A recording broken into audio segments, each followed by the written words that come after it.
damas y caballeros. Hoy le deseamos un muy lindo día a toda la comunidad afro-argentina y a los africanos también que están viviendo en Argentina. Hoy es el día de los afro-argentinos. Así que les deseamos un muy lindo día y que le pasen muy bien. Y hoy vamos a hablar en un tema que es la vulnerabilidad de los derechos de los inmigrantes africanos, en particular los senegaleses. Debido a la falta de información de algunos de nosotros que no entienden a veces realmente sus derechos para poder hacerlos valer, y que también el abuso de poder de algunos agentes de la ley, hoy recibimos Marcos, abogado, para charlar con él, para que nos explique realmente cómo el migrante tiene que hacer valer sus derechos. Buenas tardes, Marcos. Buenas tardes, Falú. ¿Cómo estás vos? Todo bien, todo bien. Y de todo quería que te presentes para que la gente que no te conoce. Bueno, yo soy abogado de derechos humanos y soberanía alimentaria actualmente, pero trabajé muchos años como tutor público de los niños, niñas y adolescentes refugiados y solicitantes de asilo en el ámbito de la Defensoría General de la Nación, que para quienes no conocen es un órgano público del Estado que es independiente del resto de los poderes. Es decir, la Defensoría General de la Nación es la jefatura de todos los defensores públicos, tutores públicos y curadores públicos, pero es un poder del Estado autónomo del resto de los poderes. Y desde el 2007 hasta el 2013 me desempeñé como ámbito, ¿no? Y es por eso que, entre otros, fui el tutor público de Modu Cámara, claro, ¿no? el fundador de acá de Big Dealer in the House. Y actualmente no me desempeño más en el ámbito de la Defensoría General de la Nación, pero integro un espacio que se llama Agenda Migrante 2020, que es un conjunto de organizaciones de derechos humanos, académicas, que peleamos por los derechos de los migrantes, refugiados, solicitantes de asilo y apátridas. Bien, claro, porque he escuchado muchas veces adentro de la comunidad, por ejemplo, que uno está buscando una cosa, que está buscando un asesor para el tema de los trámites y te dicen, ¿vos conoces Marcos? Y bueno, tenés que tener su contacto para preguntarlo o para que te asesore. Entonces estás en una situación que podrás entender realmente cómo la comunidad está viviendo y cómo es la traba que estamos teniendo a veces en términos de trámites legal. Entonces lo que te quería preguntar, el migrante que llega en Argentina, por ejemplo, que viene de Senegal, ¿qué es los primeros pasos que tiene que tomar para regularizar su situación? Bueno, es muy importante señalar que nosotros tenemos una excelente ley de migraciones, que es la ley 25.871, pero es una ley que, si bien reconoce el derecho humano a migrar como un derecho humano y dice que el Estado lo garantiza sobre la base de la igualdad y la universalidad, lo cierto es que genera dos categorías distintas de migrantes, ¿no? Uno es lo que serían los migrantes provenientes de Mercosur o Estados asociados, que sería los países de Sudamérica. Claro. Y otra cosa es que un migrante venga de un país fuera de Mercosur. ¿Sí? ¿Por qué es importante ese distingo que hace la ley? Porque si es de un migrante de países de Mercosur, por el solo hecho de ser nacional de uno de esos países, tiene un criterio para acceder a la erradicación. Claro. En cambio, si viene por fuera de Mercosur, como es el caso de Senegal, necesita un criterio de erradicación, por un lado. Y por otro lado, no tiene que estar incurso en lo que se llaman los impedimentos que establece la ley de migraciones. ¿Cuál es uno de los impedimentos? Por ejemplo, el ingreso irregular al país. Entonces, ¿qué pasa con los senegaleses? La gran mayoría de los senegaleses ingresan al país sin un ingreso regular, al país sin visa, sin sello de ingreso, entonces ya tienen un impedimento para acceder a la erradicación. Y al mismo tiempo no tienen la posibilidad de encuadrar dentro de uno de los criterios que establece la ley de migraciones para acceder a la erradicación. Entonces, esos dos problemas al mismo tiempo operan la posibilidad de los senegaleses de acceder a la erradicación. ¿Qué hacen para salir de ese escollo? Como vos bien sabés, Falú, recurren al sistema de asilo, es decir, acuden a la CONARE, la Comisión Nacional para los Refugiados, para solicitar ser reconocidos como refugiados bajo la Ley de Protección de Refugiados, que es la Ley 26. 6.165. Sí. Pero ¿qué pasa? El Estado argentino sistemáticamente no los reconoce a los senegaleses como refugiados porque entiende que no están dadas las condiciones en Senegal para entender que pueden sufrir un temor fundado de persecución por los motivos que establece la ley de refugiados en Argentina. Sí. Entonces, mientras tanto, eso lo que les permite es tener un certificado de residencia precaria como solicitantes del reconocimiento de la condición de refugiado, que significa que están legales en el país, pero no les permite acceder al DNI. Finalmente son, digamos, si queda firme ese rechazo a la condición de refugiado, haya el camino a que eventualmente migraciones por irregularidad migratoria los pueda expulsar del país. Por eso, desde el 2010, varias organizaciones de derechos humanos, en esa época yo lo hacía desde la Defensoría General de la Nación, pero con otras organizaciones, empezamos a reunirnos con migraciones justamente para tratar de encontrar una solución a la situación migratoria de los senegaleses. Sí. Que lo importante, Falú, es señalar que no es que no quieren acceder a la erradicación, o no quieren regularizar su situación, o no quieren tener el DNI. Quieren, pero no pueden. Sí. Es decir, encuentran un obstáculo en la propia ley de inmigraciones que no les permite erradicarse. Okay. ¿Qué es lo que conseguimos hasta ahora? Bueno, conseguimos, como vos bien sabrás, que en el 2013 hubo un plan especial de regularización para todos los senegaleses, que hubieran ingresado antes del 14 de enero de 2013. Fue válido para los que estaban antes del 2013, pero para los que ingresaron después del 14 de enero de 2013, no. Con lo cual, al día de hoy, o cuentan solamente con la precaria de solicitantes de refugio o están en situación directamente irregular. Ese es un poco el escenario y también actualmente desde Agenda Migrante venimos en conversaciones con la Dirección Nacional de Migraciones para que haya un nuevo plan de regularización y erradicación y el Documento Nacional de Identidad. De todas maneras, perdón que fue media larga la respuesta, pero de todas maneras lo que venimos bregando desde Agenda Migrante 2020 es que no sean necesarios los planes especiales de regularización, porque los planes especiales tienen un ámbito muy acotado, es decir, ya vimos lo que pasó. Permitió resolver la situación de los senegaleses en un momento, pero después seguimos generando situaciones de irregularidad migratoria que va en contra de lo que es el propio espíritu de la ley de migraciones, que aboga para que no haya personas en situación migratoria irregular. Por eso venimos pidiéndole a migraciones que bajo la ley de migraciones, por ejemplo, el impedimento tenga un plazo de prescripción.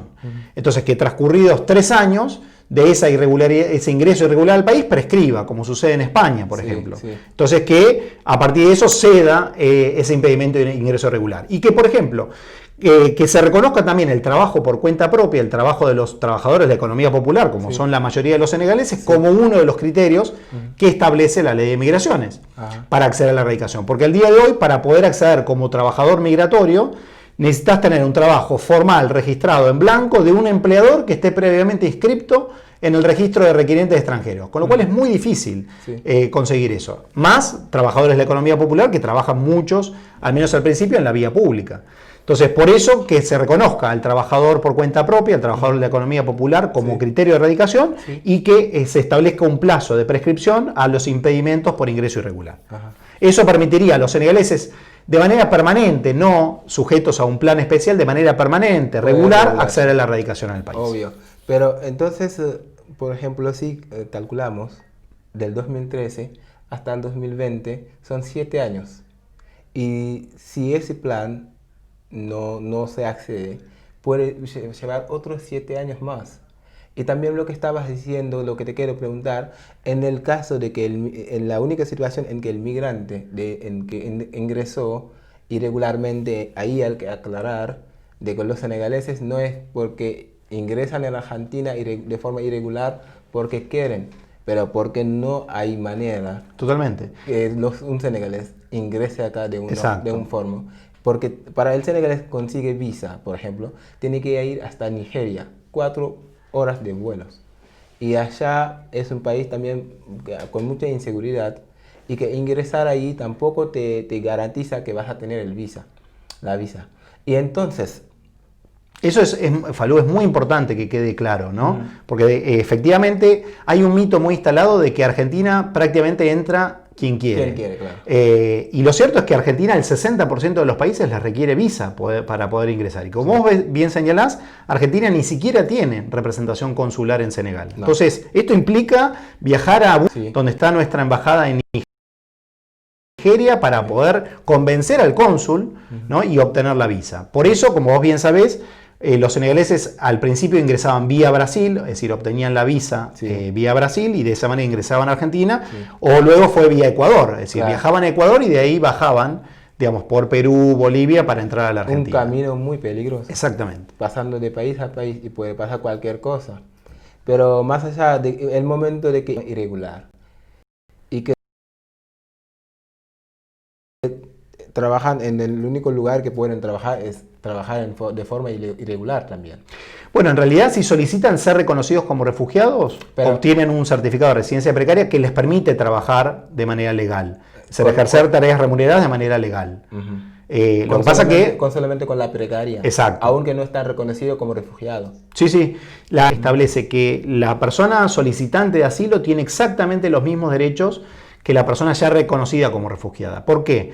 Porque lo que hace el Estado es reconocer la condición de refugiado. Esto significa que la condición de refugiado está antes de que la persona lo obtenga por parte del Estado. Es decir, el Estado lo que hace es reconocer que vos, por ejemplo, al momento de salir de Senegal, reunías las condiciones para ser reconocido como refugiado. Por eso se equiparan los derechos del solicitante de asilo al del refugiado como tal. Y por eso tenés la precaria que técnicamente permite ejercer tareas remuneradas. Eso no significa que sea fácil conseguir un trabajo formal con una precaria. ¿Por qué? Porque lógicamente el empleador ve que esa precaria tiene un plazo de vencimiento en 3 meses y que no se sabe si van a renovarla o no la van a renovar. Es decir, no es lo mismo que el DNI o que la radicación. Por eso muchos empleadores también son muy renuentes a reconocer a la precaria como... Y esto el Estado lo sabe perfectamente. En muchos lugares en el interior no lo reconocen. Claro, porque encima lo que pasa es que el certificado de residencia precaria otorgado por la CONARE es físicamente distinto incluso a la precaria que otorga Migraciones. Entonces, en el interior están más habituados a ver las precarias extendidas por Migraciones y no tanto las extendidas por la CONARE. Entonces les parece un documento nuevo que no saben qué valor legal tiene y ahí hay mucha tarea por hacer, que es una tarea que le compete al Estado. Me pasó a mí hace como 2 años, quería abrir cuenta bancaria y fui al ANSES de la localidad en donde vivo para hacerme el quill, para sacar el quill. No me le querían sacar en ese momento, porque decían que simplemente, porque como la precaria decía 3 meses, pero yo desde 2015 estoy acá y lo estoy renovando todos los 3 meses. Pero como figura solamente 3 meses en el papel, ellos decían que para qué me dan el quill en aquel momento, yo tuve que llevar mínimo 1 año en el país. Y en la precaria no hay nada que comprueba que yo estoy acá hace 1 año. Y ni siquiera quieren llamar a la migración o al CONARE, ellos quien me otorgaron ese documento para preguntar. Exacto. Entonces eso también genera otro problema de que es un documento casi que no vale mucho en lugares. Y fíjate que estás hablando de un órgano del propio Estado. Obvio. Es decir, estás hablando del ANSES, una administración gubernamental que no reconoce un documento emitido por el propio Estado. Claro. Entonces hay mucha tarea por ahí y no es una tarea que, digamos, que tengan que encarar individualmente las migrantes, los migrantes, sino es una responsabilidad del propio Estado. Obvio. Porque el propio Estado está diciendo, bajo la ley de refugio, que esa persona está habilitada para ejercer tareas remuneradas desde el día 1 que se le extiende esa precaria. Y esto significa que tiene que poder ir a cualquier oficina del ANSES en cualquier lugar del país y obtener de manera inmediata el quill. Pero esto, como vos bien sabés, no sucede muchas veces. Claro, porque simplemente en la precaria aparece 3 meses. Y esos 3 meses ellos dicen que no le comprueban nada. Y la persona que me atendió me dice, no te puedo creer de palabra, ¿entendés? Entonces es un documento que hay mucho que mejorar. No arregla la situación de los inmigrantes que le tienen, aunque el Estado mismo se nos otorga ese documento. Hoy te cuento, perdón, que te interrumpa. Cuando yo era tutor de la Defensoría General de la Nación, justamente sabiendo la reticencia que había a reconocerle valor legal al certificado de residencia precaria a los niños, niñas y adolescentes que estaban bajo nuestra tutela, además de eso, nosotros le dábamos, que bien la tuvo en su momento Modú, una credencial, que en realidad era una credencial emitida por nosotros, digamos, desde la Defensoría General, señalando que era un niño no acompañado solicitante de el reconocimiento de la condición de refugiado, que tenía nuestro teléfono de contacto, tenía los datos, tenía la foto, y eso funcionaba efectivamente frente a las autoridades para que, si tuvieran alguna duda, podían evacuarla con nosotros. Exacto. Sí, porque era menor también. Y también lo que te quería preguntar es que hay muchos senegaleses que están acá, que bueno, cuando llevan varios años, normalmente cuando llevas 2 años en el país, se puede empezar el trámite de nacionalidad, ciudadanía. Pero algunos no le saben y también si quieren hacerlo, con la precariedad a veces le niegan o le dicen que si vas también a hacerlo, le vas a hacer, pero no va a servir nada porque no te van a dar Sí. el documento. Bueno, ¿Eso es legal? Sí, es absolutamente ilegal. A partir del año 2009 hay un fallo de la Corte Suprema de Justicia de la Nación, que es el fallo Niji Singh, que fue absolutamente transformador, porque en ese fallo lo que la Corte Suprema dice es que basta que una persona migrante resida de manera ininterrumpida por más de 2 años en el país, y habla de la residencia como cuestión de hecho, es decir, que pueda demostrar que físicamente su cuerpo estuvo durante 2 años, no habla de residencia legal, ¿sí? Para que, si tiene la voluntad, acuda ante el juzgado federal correspondiente a su domicilio y solicite la carta de ciudadanía. Fallo absolutamente importante. ¿Qué pasó luego? Nosotros incluso desde la Defensoría General de la Nación habíamos creado un programa de patrocinio jurídico gratuito para los solicitantes de asilo y refugiados que quisieran obtener la ciudadanía. Sí. ¿Eso qué significaba? Que como abogados los acompañábamos en ese trámite, porque a pesar de ese fallo había muchos rechazos cuando iban a los tribunales, más en el interior del país, ¿no? Es decir, lo mismo que hablábamos antes. Sí. A pesar del fallo de la Corte se desconocía eso y cuando iban a pedir la carta de ciudadanía en función del fallo Niji Singh, les decían, no, tráeme el DNI porque si no ni iniciamos el trámite. Claro, ¿sí? Y que si la persona ni siquiera tiene DNI. Y por eso hablaban nuevamente del desconocimiento del propio fallo de la Corte que habilitaba a que aún sin DNI podían acceder a la ciudadanía. La cosa es mucho más cuando en el 2017 Macri sacó el decreto 70 del 2017, que es el decreto que habilitó un poco las expulsiones express, pero en el marco de ese decreto además modificó la ley de ciudadanía. Y al modificar la ley de ciudadanía estableció que la residencia de 2 años previa a obtener la carta de ciudadanía es residencia legal. Con lo cual uno necesariamente tenía que ir, según el decreto, entonces obtener algún tipo de residencia, digamos, temporaria, bajo algunos de los criterios de la ley de migraciones, y recién con esos 2 años de residencia acudir a la ciudadanía. Pero en ese caso los senegaleses no entran en esa categoría. Por eso, pero más allá de eso, digo, los jueces, cada uno de los juzgados evalúa eso de distinta manera. Entonces, hoy hay juzgados que están habilitando que aún sin DNI puedan acceder al pedido de la carta de ciudadanía, y hay otros que no, que lo rechazan, amparados en ese DNU 70 del 2017. ¿Qué explica adentro de un país puede existir esa diferencia? Hay jueces que le acreditan, hay otros que no, que le niegan. ¿En qué fundamento jurídico están basados? Bueno, es que justamente en Argentina el control de constitucionalidad es un control que se llama jurisdiccional o difuso. Esto significa que cada juez, en el ámbito de su competencia, de su juzgado, puede decidir validar o no la constitucionalidad de una norma, ¿sí? Pero aun cuando la Corte Suprema establezca ese criterio, ese tiene como un imperio moral, porque es el máximo órgano judicial del país, pero no es que es de obligatorio cumplimiento para todos los juzgados. Es decir, yo si soy juez de primera instancia, juez en lo civil y comercial federal, puedo regirme por el fallo Niji Singh de la Corte o no, o puedo entender un criterio distinto. Puedo, en ese sentido, entender que el decreto, el DNU 70-2017 es aplicable y le voy a decir que me acredite el DNI antes de iniciar el trámite de ciudadanía o no, o me amparo en Niji Singh y aún a falta de DNI hago correr el trámite de ciudadanía. Está bien. Y lo que te quería preguntar también, que suelen, de las violencias policiales sí, que suelen pasar en las calles. Exacto. Y que el migrante tiene derechos, pero a veces se le niegan sus derechos. ¿Cómo el migrante que está en esa situación irregular, en términos... Irregular en general no. Porque eso es importante aclararlo. Claro, sí. Si tiene un certificado de residencia precaria, no es irregular. Okay. Es decir, de hecho, la gran mayoría de los senegaleses no son irregulares. No son irregulares. Hay muy pocos que están en situación migratoria irregular, y esto también hay que desterrar del lenguaje este término ilegal, ¿no? Entonces, situación migratoria irregular. Sí. La mayoría de los senegaleses están en una situación migratoria regular aún hoy.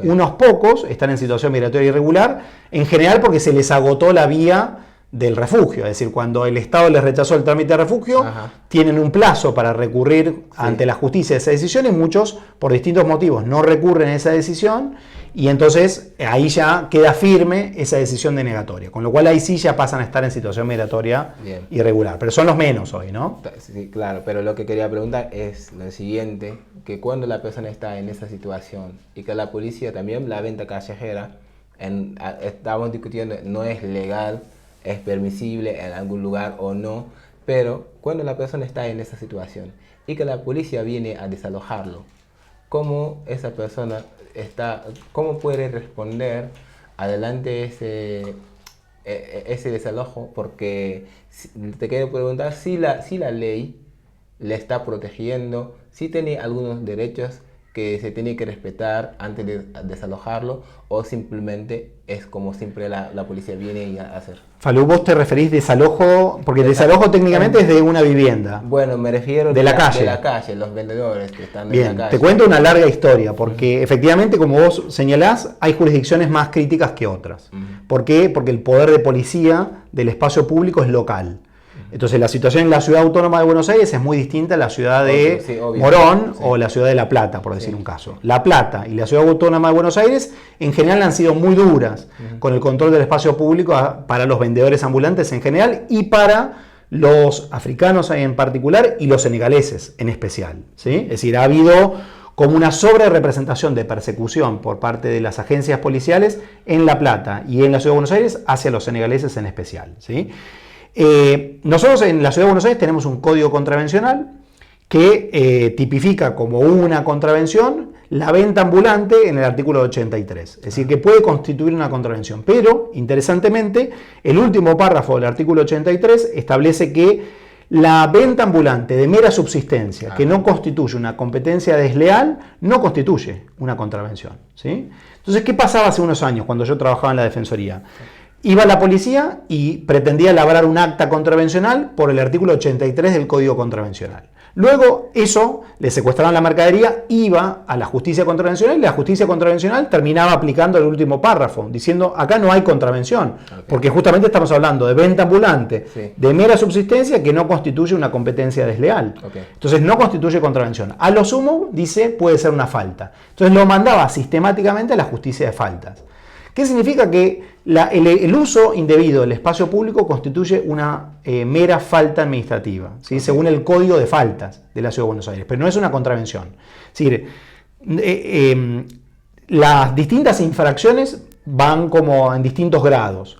Lo más grave es un delito, ¿sí? En general los senegaleses no cometen delitos, no, ¿sí? De ningún tipo. General. Contravenciones tampoco, según lo que la propia justicia venía diciendo. Faltas. Simplemente el gobierno de la Ciudad de Buenos Aires, a través de los inspectores de la ciudad y munidos del poder de policía, de la policía de la ciudad, les pretende secuestrar la mercadería bajo una falta administrativa, que es el uso indebido del espacio público sin autorización por parte del gobierno de la Ciudad de Buenos Aires. Y es por eso que les secuestran la mercadería, les decomisan la mercadería, y cuando van a defenderse en la justicia de faltas, en general no le terminan devolviendo la mercadería, ¿no? Entonces, hay una práctica sistemática por parte de la policía de labrarle un acta de faltas a los senegaleses que están ofreciendo mercadería en el espacio público y con el decomiso de la mercadería, que es lo que por supuesto más les duele porque es su único capital, su capital para trabajar, y luego aun cuando ejerzan las defensas prácticamente no lo recuperan, ¿sí? ¿Qué puede hacer el senegalés frente a ese escenario? Bueno, por lo pronto acudir a los órganos de protección de derechos humanos que tiene la ciudad. Hay una defensoría del pueblo de la Ciudad de Buenos Aires que, en la medida en que haya un atropello por parte de las autoridades policiales, van a recibir la denuncia y van a sustanciar las acciones contra el gobierno de la ciudad, ¿no? Lo que pasa es que, nos debemos una discusión más de fondo de qué uso del espacio público es legítimo y qué no. Ajá. O sea, ¿por qué es legítimo que un restaurante pueda sacar una mesa y eso es un uso legítimo del espacio público, y un trabajador migrante que está trabajando para generarse el pan nuestro el pan suyo de cada día, para para vivir y para enviar plata a su familia, eso no es legítimo. ¿Sí? Y algunos a veces no son migrantes, son argentinos. Argentinos también. Claro, porque cuando hablamos venta callejera es como si fuera que solamente los senegaleses lo No, hacen. no, claramente que no. Pero lo que sí uno ve es que, y esto ya sucedía en el año 2010. En el año 2010, el colectivo por la igualdad, llamado COPADI y la diversidad, hizo un habeas corpus preventivo por la situación especial de la comunidad senegalesa. ¿Y qué se demostró en ese caso? Llamado el caso Barasaco, que había una sobrerepresentación de las acciones por faltas hacia la comunidad senegalesa. Es decir, no iban a todos por igual. Claro. Si bien en el espacio público hay vendedores ambulantes, argentinos, migrantes de distintas nacionalidades, había una sobrerepresentación de la comunidad senegalesa. Es decir, que de alguna manera las agencias policiales o los inspectores de la ciudad iban con especial saña hacia la comunidad senegalesa. Eso es lo que está pasando en Buenos Aires ahora mismo y La Plata. Sí. Y La Plata, por eso. Y vamos a mostrar un video. Hace poco pasó en Flores un senegalés que estaba caminando tranquilamente, circulando, y la policía le negó la circulación. Porque, mira, estaba caminando tranquilo, no vendía, no estaba ofreciendo mercadería, pero le negaron el paso. ¿Y eso cómo se puede explicar en términos legales? Quiero que veamos el video, claro. Y vos nos les comentas, siendo un abogado, y qué es lo que la ley le permite hacer en ese caso el senegalés ante esa situación.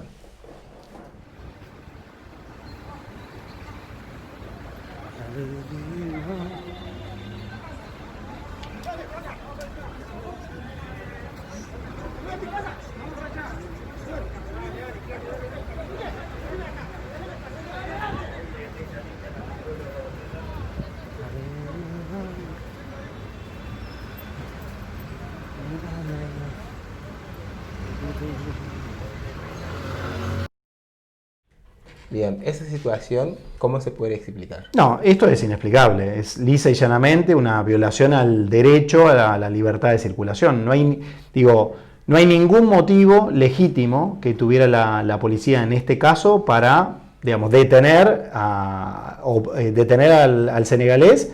Lo único que podría llegar a hacer pero ni siquiera en la ciudad de Buenos Aires es legítimo, digamos, el parar a una persona con fines de identificación. Sí. Entonces, no hay ninguna razón valedera, legítima, legal, para que se explique lo que acabamos de ver en el video. Entonces, en ese caso, lisa y llanamente, hay que denunciar a la Defensoría del Pueblo de la Ciudad de Buenos Aires para que se haga el reclamo correspondiente al gobierno de la ciudad y que se le haga un sumario a los policiales intervinientes en este hecho por violar básicamente los derechos humanos de este senegalés. Obvio. Ahora vamos en publicidad y volvemos para seguir charlando.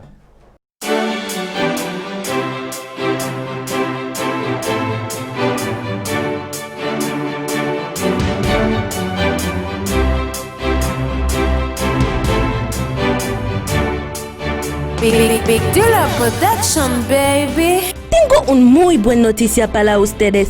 Africa Mía ya llegó en Argentina. Africa Mía, la marca de jean para chicas, usa las mejores telas del mercado para fabricarte un jean, pantalón, pochera o short resistente y cómodo de usar. Africa Mía solo vende el por mayor a un precio muy accesible. Africa Mía hace envío en toda parte en Argentina y tienen varios puntos de entrega. Africa Mía, la solución. Pantalones durables y cómodos de usar, muy elastizados y tienen todos los diseños, tallas y colores. Los puntos de entrega son Florencia Varela 11, Flores, Puente 12, Camino Centura, Olimpo y Villa Serena. También lo puedes contactar por teléfono al siguiente número: 11 31 51 45 74. No pierdas más tiempo, hace tu pedido ya. Africa Mía es mía, también es tuya.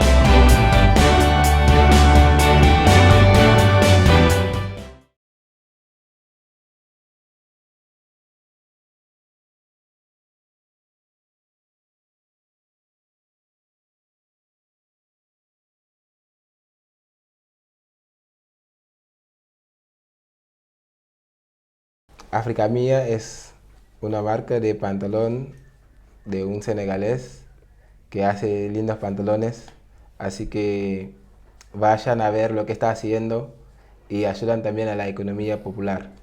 Marcos, lo que vimos recién, ese video, no es un video que es como dice, digamos, que es algo que no sucede, que es algo que es raro, por ejemplo. Es algo que se está normalizando cada vez más en la ciudad. En el interior no, porque yo vivo en el interior. Bueno, vivo en la AMBA, en las localidades del conurbano. Pero acá en Buenos Aires, esas cosas se está cada vez más notable, porque parece que hablamos recién de la venta ambulante, pero parece que solamente los senegaleses hacen la venta ambulante. Y todos los problemas que ves en la tele, en las noticias, siempre son senegaleses.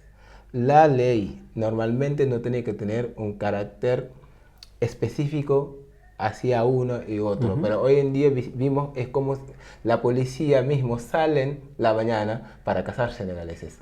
Esa situación, ¿cómo se puede explicar acá en Buenos Aires? Bueno, justamente, en un país como te contaba del caso de Barazaco, no es nuevo, tristemente, pero muy recientemente desde la Federación Argentina de las Dairas Murides, justamente hicimos una presentación a la Secretaría de Derechos Humanos de Nación, dando cuenta de todas las violaciones a los derechos humanos que viene sufriendo la comunidad senegalesa en la ciudad de Buenos Aires, a través del área de violencia institucional y la Dirección Nacional de Afrodescendientes. A partir de eso, la propia Secretaría de Derechos Humanos de Nación convocó al gobierno de la ciudad a brindar explicaciones y se armó una mesa de trabajo con Santilli justamente para poner este tema en agenda. Si no hay una respuesta satisfactoria, venimos evaluando la posibilidad de hacer directamente una denuncia contra el Estado argentino ante la Comisión Interamericana de Derechos Humanos por las violaciones sistemáticas a los derechos humanos que la comunidad senegalesa está sufriendo en la ciudad de Buenos Aires, porque esto, como te decía, viene de larga data, ¿no? Y están muy documentadas.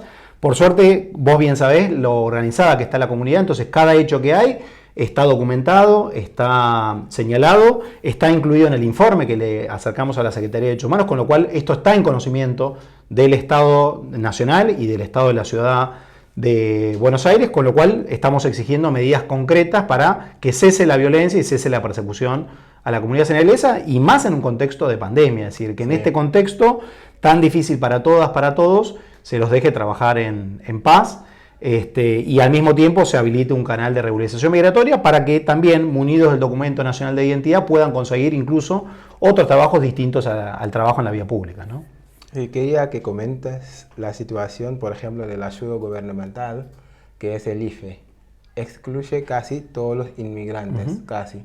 Porque, por ejemplo, el caso de muchos de los inmigrantes venezolanos que están regularizados solamente, tienen menos de un año, y algunos están trabajando o estaban trabajando, y muchos inmigrantes senegaleses, en el caso que estamos hablando, que algunos ni siquiera tienen DNI, y algunos trabajan, son monotributistas, y están pagando impuestos, pero en ese caso de la ayuda gubernamental están excluidos. Pero también son los mismos que no quieren que salgan en la calle. Porque eso me parece a mí violencia institucional, porque no te incluyen en lo que vos estás participando, que son tus impuestos también, pero te reprimen cuando no te queda otra que salir en la calle. Totalmente. Esa situación quería que me le comentas. No, efectivamente, el diseño del IFE, del Ingreso Familiar de Emergencia, requirió el Documento Nacional de Identidad. Y en consecuencia, todas las personas migrantes que carecen del Documento Nacional de Identidad quedaron fuera. Es una parte muy importante. Y aún las que tienen Documento Nacional de Identidad fueron rechazadas por distintos motivos. Es decir, el porcentaje de la comunidad migrante que accedió al IFE es muy bajo. De toda la comunidad migrante en general y de la senegalesa en particular. ¿Sí?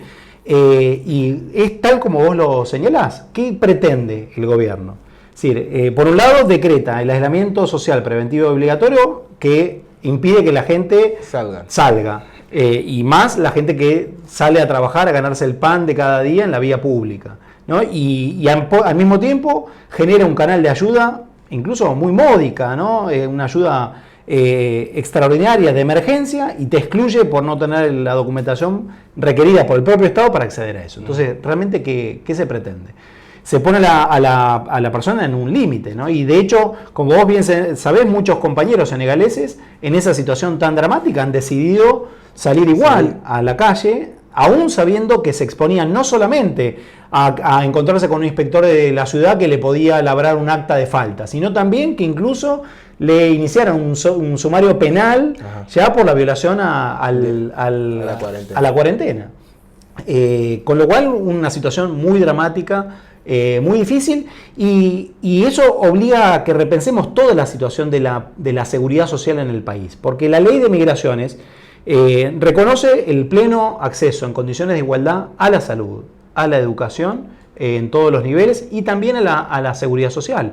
Y sin embargo, cuando vemos la letra fina de distintos recursos de la seguridad social, los migrantes son sistemáticamente excluidos. Entonces, por ejemplo, para acceder a una pensión por discapacidad, una persona migrante necesita tener 20 años de residencia. Wow. Para acceder a una pensión por vejez, necesita 40 años de residencia, ¿sí? A pesar de que la propia Corte Suprema declaró que esa norma es inconstitucional, se sigue aplicando. Entonces, si hoy un migrante tiene una situación de discapacidad y accede a la pensión por busca la pensión por discapacidad, le van a requerir 20 años de residencia y va a tener que hacer una acción de amparo para poder cobrarla finalmente, ¿sí? Si es que prospera la acción de amparo. Claro. Lo mismo con la asignación universal por hijo, que requiere 3 años de residencia para poder acceder. Y ni que hablar ahora con el IFE, ¿no? Entonces, ¿hasta qué punto es compatible con el principio de igualdad y no discriminación esas restricciones que aparecen en la letra fina de los distintos recursos de nuestra política de seguridad social? Cuando,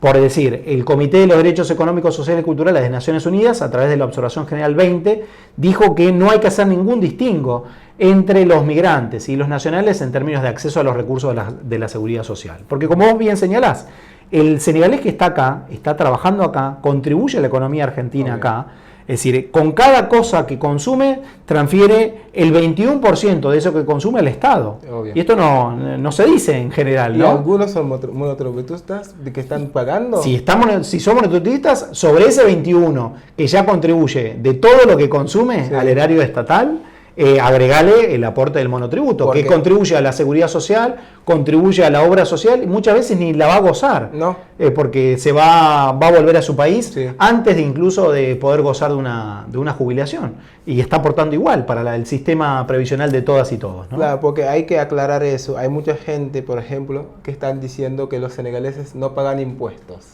o dicen si cuando hablamos o cuando pedimos nuestros derechos, algunos dicen no les van a pagar nuestros impuestos, como si fuera que son los únicos que están contribuyendo. Y acá en los senegaleses también hubo, en Buenos Aires, por ejemplo, al principio de la cuarentena no había casi ningún vendedor en la calle. Quedaron como 3-4 meses, algunos no podían seguir más y no recibieron ayuda, menos los ayudas de las organizaciones sociales. Exacto. Que han ayudado mucho, pero a veces no es suficiente y no puede ayudar a todos. Somos comunidad como que rodea los 5.000. Entonces, en ese momento que la gente no le quedaba nada que hacer, que salir en la calle, aún así cuando salieron en la calle fueron muy reprimidos. Y eso me parece que está dando una imagen a Argentina, una imagen muy vergonzante. Porque en un país, sabiendo todo lo que pasó en ese país y toda la historia que tiene, es un país en que los primeros africanos llegaron en el siglo XVI, que participaron en la construcción del país, que participaron en la independencia del país. Luego los otros inmigrantes que llegaron del siglo XX, como los caboverdianos, que participaron en la industrialización del país. Y luego la dictadura, que hizo muy mal, pero hay una parte de la comunidad que está sufriendo las mismas injusticias de aquella época. Y hoy en día, ¿qué tenemos que hacer para que eso no suceda más? Bueno, por lo pronto, la solidaridad colectiva y la organización colectiva, ¿no? Siempre que hablamos con los senegaleses, Y no hay salida individual frente a esto. Por suerte es una comunidad muy organizada colectivamente, que sabe responder colectivamente, y solidaridad con otras organizaciones, ¿no? Que abrazamos a la comunidad, que acompañamos a la comunidad de derechos humanos, académicas, ¿no? Es decir, hay muchas organizaciones que trabajan codo a codo junto con la comunidad senegalesa en defensa de sus derechos. Y seguir visibilizándolo, seguir denunciando los atropellos que están sufriendo, seguir haciendo incidencia en las distintas instancias gubernamentales, tanto nacionales, provinciales, municipales, para que al final de cuentas puedan tener una vida digna acá como la que merecen tener, ¿no? Esto es absolutamente, y más como vos señalabas, en un país como Argentina, donde la migración ha sido una parte muy importante de nuestra historia. Digo una parte muy importante porque también a veces a partir de eso se construye esta idea de que los argentinos descendemos de los barcos, y se oculta justamente la presencia afro y la presencia indígena en nuestra identidad. Entonces Argentina es esa diversidad, ¿no? Y hoy más que nunca, en ese 8 de noviembre, Día de los Afrodescendientes y de la Cultura Afro, celebrar esa diversidad de esta Argentina afro, ¿no? Y eso significa pleno goce en condiciones de igualdad y no discriminación de todos los derechos, ¿no? E incluso políticas de acción afirmativa, porque es cierto que el colectivo afrodescendiente ha sido históricamente discriminado en el ejercicio de sus derechos, ha sido históricamente vulnerado en el ejercicio de sus derechos, y esto le exige al Estado no solamente decir simplemente igualdad ante la ley, sino políticas de acción afirmativa que permitan contrarrestar esa desigualdad real que hoy enfrentan los senegaleses en nuestro país, ¿no? Equidad social es lo que se requiere. Exactamente. Y para mí no podemos hacerlo y siempre seguir sufriendo. Algunos sufren y algunos otros gozan de, de la sufrencia de los demás. Porque, por ejemplo, una comunidad como la nuestra, que la mayoría llegaron en la última década, en la década 90, más arriba, algunos empezaron a llegar hasta 2008 y 2014 mucho más. Y una comunidad que participan todos los días en la economía, también en la diversidad de Argentina. No podemos tener, y algunos también piensan que nosotros, por ejemplo, estamos acá solamente para robar dinero y irnos, o que no queremos el país, o que me disculpen la palabra, que nos chupen los huevos a todo lo que se tiene que respetar.